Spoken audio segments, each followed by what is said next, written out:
Hello everyone, welcome back to our channel. तो आज मैं आपके साथ डिस्कस करने वाली हूँ बीएससी थर्ड सेमेस्टर जूलॉजी का। ये आपका चैप्टर है और मुझसे बहुत काफ़ी सारे लोग कह रहे थे कि आपने जूलॉजी का एक भी चैप्टर स्टार्ट नहीं किया है। तो चलिए फिर हम आज जूलॉजी से ही स्टार्ट करते हैं। मतलब कर दिए हैं मैंने स्टार्ट, लेकिन थर्ड सेमेस्टर का नहीं किया था। तो फिर आज हम थर्ड सेमेस्टर का फर्स्ट चैप्टर यहाँ पे स्टार्ट कर रहे हैं, जो कि वन शॉट है। भाई टेंशन मत लो, 8 दिन में 8 चैप्टर कवर हो जाएंगे आपके। वन शॉट कराने की जिम्मेदारी मेरी है भैया। आपको 8 दिन पढ़ना है बस। और वन शॉट भी हमारे इतने छोटे होते हैं, आपको सिर्फ और सिर्फ 3 दिन पढ़ना है। 3 दिन में सारे कंप्लीट कर देंगे। और वो भी नहीं पढ़ना तो नोट्स का लिंक डिस्क्रिप्शन में, आप वहां से जाके नोट्स ले लीजिए। वीडियोस देखने की भी नीड नहीं होगी, ठीक है। वहां से आप केमिस्ट्री, जूलॉजी, बॉटनी किसी के भी नोट्स ले सकते हैं। अगर आपको केमिस्ट्री के वन शॉट वीडियोस देखने हैं तो प्लीज गाइस कैसे स्टडी चैनल पे जाके चेक जरूर करना। वहां पे ऑलरेडी बहुत सारे वन शॉट अपलोड हैं। और नोट्स के लिए आपको यही जो लिंक है, यहीं से आप किसी भी सेमेस्टर के किसी भी सब्जेक्ट के नोट्स ले सकते हैं, मतलब जूलॉजी, बॉटनी, केमिस्ट्री के, ठीक है। चलिए भाई, फिर हम स्टार्ट करते हैं। प्रोसेस ऑफ ट्रांसक्रिप्शन हमारा चैप्टर है और इसमें सबसे पहले हमारा जो टॉपिक है वो है फाइन स्ट्रक्चर ऑफ जीन, ठीक है भाई। देखिए, अगर मैं फाइन स्ट्रक्चर ऑफ जीन की यहाँ पे बात कर रही हूँ तो जीन क्या है? Gene it is a segment of DNA. ये आपके डीएनए का सेगमेंट होता है that encodes a specific functional product. ये क्या करता है कि जो आपका स्पेसिफिक फंक्शनल प्रोडक्ट होता है उसको एनकोड करता है, ठीक है। इसमें आता है आपका सिस्टोन। सिस्टोन क्या है? The functional unit of a gene that synthesises a complete polypeptide chain. Cistron वो होता है, मतलब सिस्टोन क्या है? ये आपका एक फंक्शनल यूनिट है जीन का, जो कि कंप्लीट पॉलीपेप्टाइड चेन को सिंथेसाइज करता है, ठीक है। नेक्स्ट आता है इसमें आपका रेकॉन। रेकॉन का क्या काम है? ये है आपका स्मॉलेस्ट यूनिट ऑफ रिकॉम्बिनेशन। मतलब रिकॉन जो है वो रिकॉम्बिनेशन का स्मॉलेस्ट यूनिट है, या फिर आप कह सकते हैं अ सिंगल न्यूक्लियोटाइड पेयर, ठीक है। आगे आता है आपका म्यूटोन। म्यूटोन क्या है? The smallest unit of mutation. Mutation का स्मॉलेस्ट यूनिट आपका म्यूटोन होता है, ठीक है भाई। नेक्स्ट है आपका प्रोमोटर रीजन। प्रोमोटर रीजन क्या है? A specific site on DNA where RNA polymerase binds to initiate transcription। मतलब कि वो स्पेसिफिक साइट डीएनए की जहां पर एक आरएनए पॉलीमरेज बाइंड करता है एंड जो है ट्रांसक्रिप्शन जो है उसको इनिशिएट करता है, ठीक है। इसके बाद आता है आपका कोडिंग रीजन। ये जो हम पढ़ रहे हैं फाइन स्ट्रक्चर ऑफ जीन, इसमें ये सारे पॉइंट्स आपको जरूर याद रखने हैं। कोडिंग रीजन क्या है? Exons, introns. In eukaryotes coding sequence are called exons. जो आपके यूकैरियोट्स होते हैं उसमें जो कोडिंग सीक्वेंस होता है उसको बोला जाता है एक्सोन्स, ठीक है।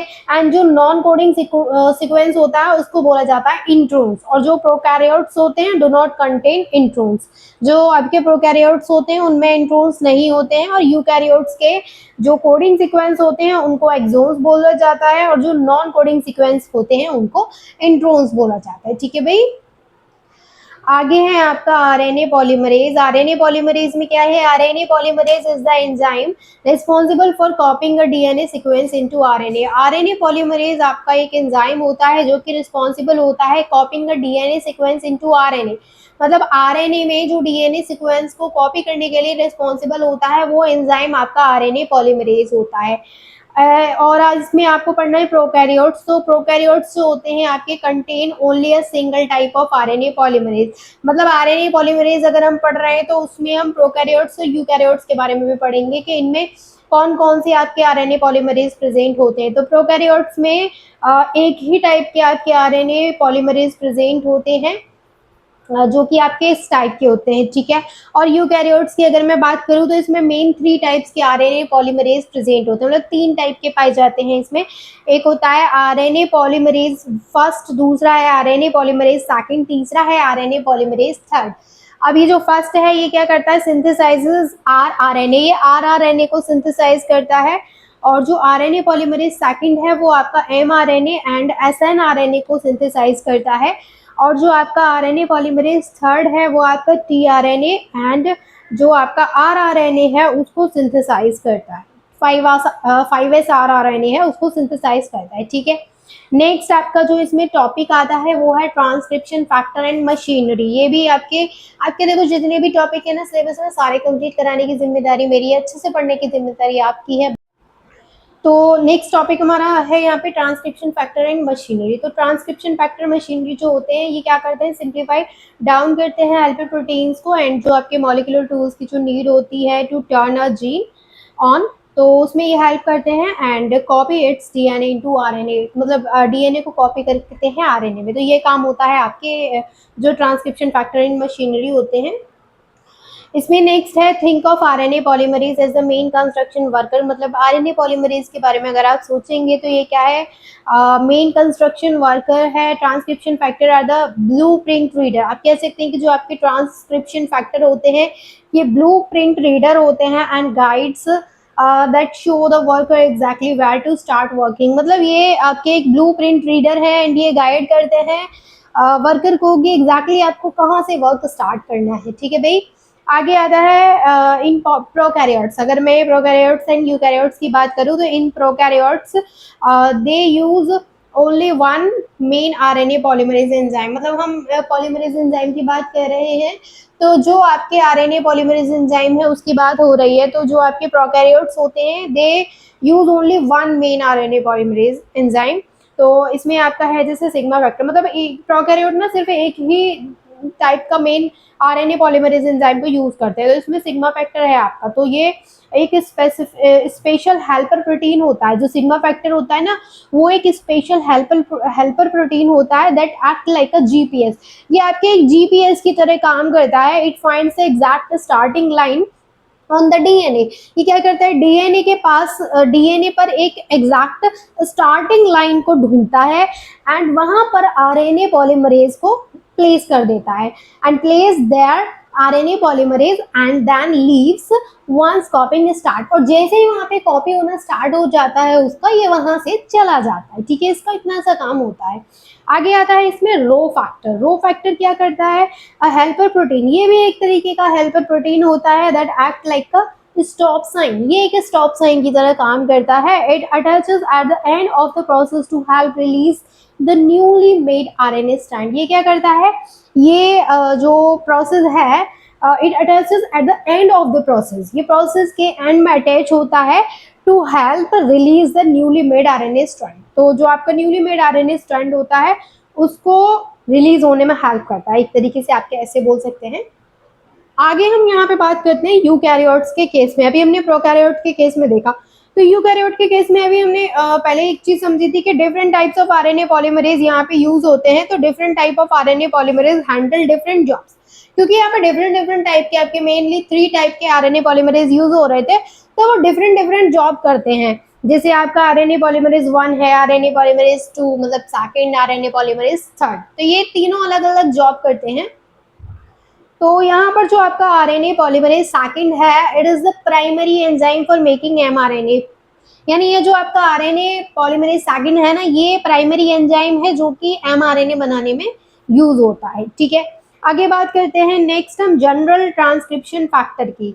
तो जनरल ट्रांसक्रिप्शन फैक्टर में जैसे आपके प्रोटीन्स के नाम, अगर ये वाले प्रोटीन्स के नाम है आपके जैसे TFII-A, TFII-B, TFII-D, TFII-E, इस तरीके से जो आपके नाम स्टार्ट हो रहे हैं that must assemble together at the promoter, ये क्या करते हैं कि प्रोमोटर के पास जाके इकट्ठे हो जाते हैं before RNA polymerase can start, जब आरएनए पॉलीमरेज के स्टार्ट होने से पहले क्या करते हैं, that must assemble together at the promoter, promoter पे क्या हो जाते हैं, ये असेंबल हो जाते हैं before RNA polymerase can start. ठीक है, आगे आता है आपका TBP यानी टाटा बाइंडिंग प्रोटीन, ये क्या है, ये आपका स्पेसिफिक पार्ट है TFII-D का दैट एक्ट लाइक अ की, जो कि एक की तरह एक्ट करता है binding directly to TATA box, ये क्या करता है टाटा बॉक्स से डायरेक्टली बाइंड कर जाता है to mark the exact spot where transcription should begin, तो उस जो स्पेसिफिक स्पॉट है उसको मार्क करने के लिए जहां से आपका जो ट्रांसक्रिप्शन है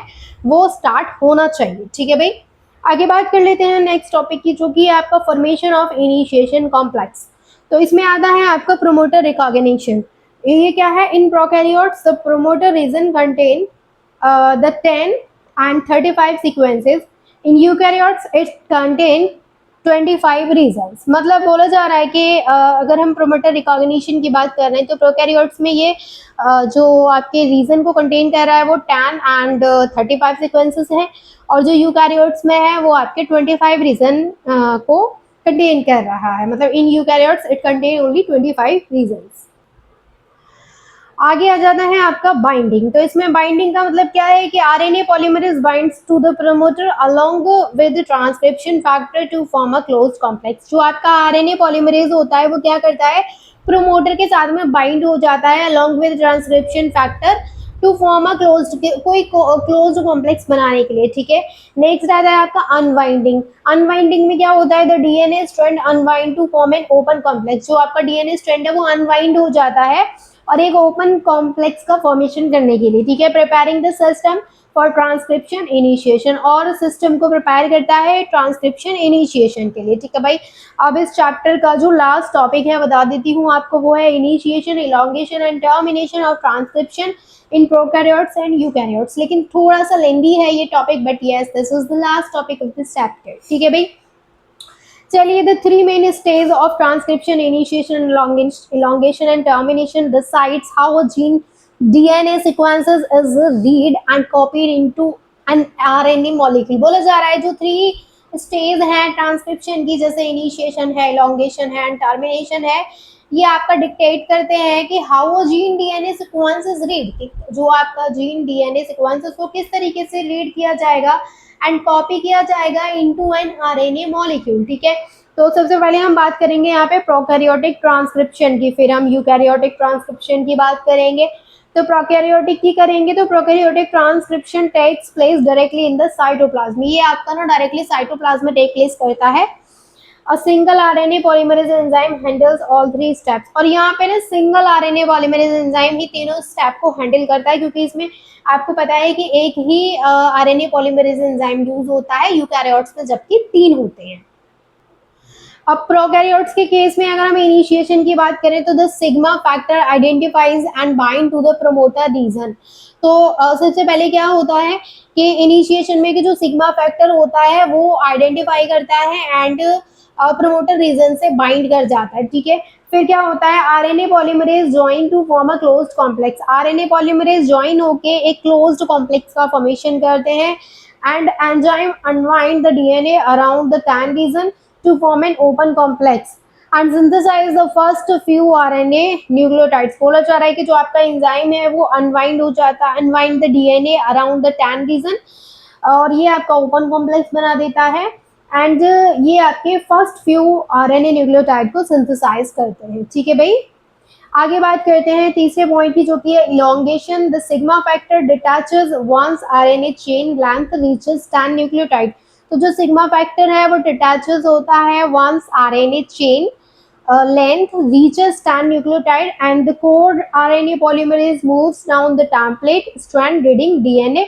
तो यहाँ पे इलोंगेशन में आपको ये सिंपल सी चीजें पढ़नी है कि आपको 3 डैश से 5 dash and synthesize RNA in 5 dash to 3 dash direction by pairing base complement AU और जीसी, ठीक है।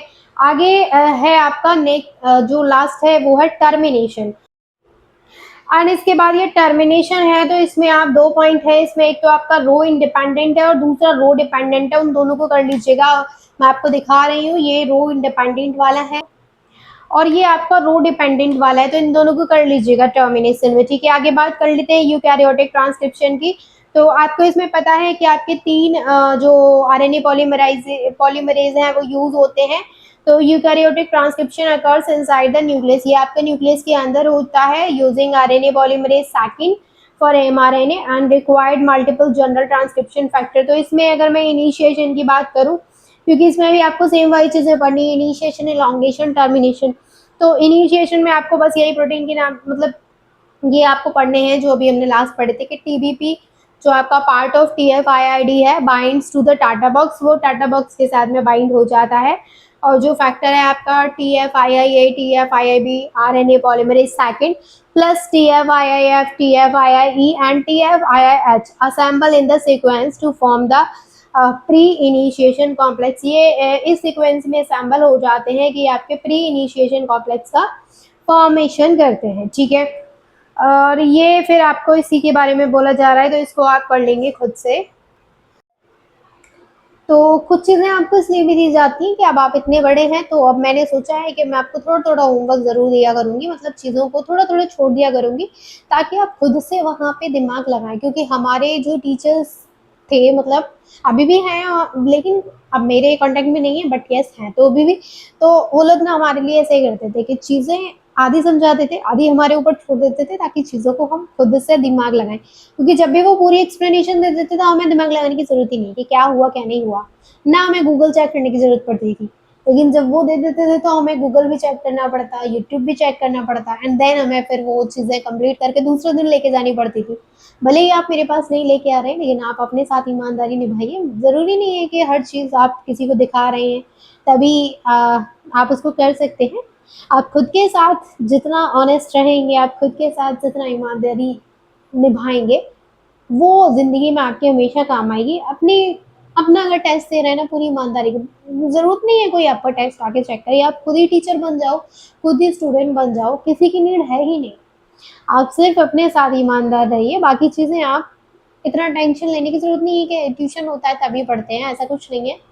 सेल्फ स्टडी से भी आप बहुत कुछ कर सकते हैं। इवन मैंने तो पूरा अपना ग्रेजुएशन, मास्टर्स पूरा सेल्फ स्टडी पर ही किया है। हाँ, लेकिन मैंने बुक से स्टडी की है। तो यस, अगर आपको बुक चाहिए होंगी तो आप मुझे बताइएगा। मैं आपको एक सेपरेट वीडियो बना के उसमें बताऊंगी कि कौन कौन सी बुक्स को मैंने फॉलो किया है। ठीक है भाई। तो ये काम भी आपका है कि आपको इलॉन्गेशन पढ़ना है, टर्मिनेशन पढ़ना है। बाकी मैं आपको जो बुक्स बताऊंगी वो केमिस्ट्री की बताऊंगी। प्लीज़ कृपया करके मुझसे जूलॉजी बॉटनी की बुक ना पूछें आप, क्योंकि अगर आपके पास केमिस्ट्री है, केमिस्ट्री तो है ही क्योंकि आप जूलॉजी बॉटनी पढ़ रहे हैं, लेकिन हो सकता है जियोलॉजी वाले भी हो। तो अगर आपको केमिस्ट्री की बुक्स चाहिए हो मास्टर्स तक की, तो आप मुझे ज़रूर बताइएगा। फिर मैं अपनी सारी बुक्स आपके साथ शेयर करूँगी कि मैंने कौन कौन सी पढ़ी, क्योंकि मैंने जो मास्टर्स किया है वो केमिस्ट्री से ही किया है, ऑर्गेनिक में मेरे स्पेशलाइजेशन है। तो आप मुझसे केमिस्ट्री की बुक्स पूछ सकते हैं, ठीक है। चलिए फिर, आई होप यहाँ तक आपको सारी चीज़ें क्लियर है। कहीं भी कोई भी डाउट है आप कमेंट करके बिल्कुल पूछ सकते हैं। आपका घर है ये, बिल्कुल बिल्कुल आपका घर है ये, हमारी एक फैमिली है जिस पे हम एक दूसरे से कनेक्ट करते हैं। तो आप बिल्कुल पूछ सकते हैं। And thank you so much for watching this video.